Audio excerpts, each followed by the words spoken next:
What's up, guys? Here we have a palette of strip lash residue, which is so common for people who love to get lashes and or wear dramatic strip lashes. I'm gonna start with cleaning the strip lash makeup residue. So I'm gonna actually use this makeup remover because this gets rid of almost everything. Over it, I'm gonna cleanse it with the lash wash. So I'm gonna go ahead and put this gauze over to soak so it comes off easily, okay? So if you feel a little moisture, that's what it is. So I'm gonna let that soak for like a minute so I can remove her strip lash glue residue easily and not pull on her natural lashes.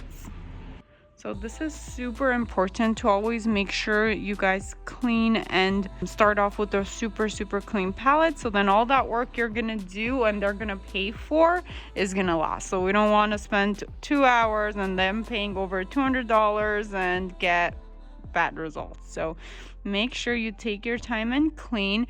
And that's one thing I learned the hard way, is to actually have a really good makeup remover on hand, because a lot of clients will come in with hard to remove makeup. Then you're kind of stuck, and no matter how much you cleanse, it doesn't fully come off and your work doesn't really do you justice. So make sure you have a makeup remover on hand. Okay, so I usually do this eye makeup remover. If I need to, I also use the makeup removing towelettes, and then over it I'm gonna go ahead and use the lash wash and fully cleanse it.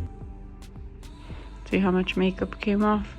And sometimes when the makeup remover is kind of set on there and the lashes are nice and soaked, you can take a clean brush and kind of brush off the rest of the glue residue. And you see how it's coming off onto the brush? And sometimes that's a lot easier and it kind of feels good for them. Does it feel like you're getting a nice little itch? This is really nice, and that is a great food. Yeah. So look how much of it is coming off, and it feels good. And we're not gonna be pulling on her eyelashes. Instead, we're gonna be brushing them off this way. Sorry. No. Okay. And I really kind of get in there with the base of the natural eyelashes, even from underneath, and really try to brush that off. And you see we're still getting a good amount removed. Then I'm gonna throw this one away because it already has a lot of glue on there, and I'm gonna grab a new clean one.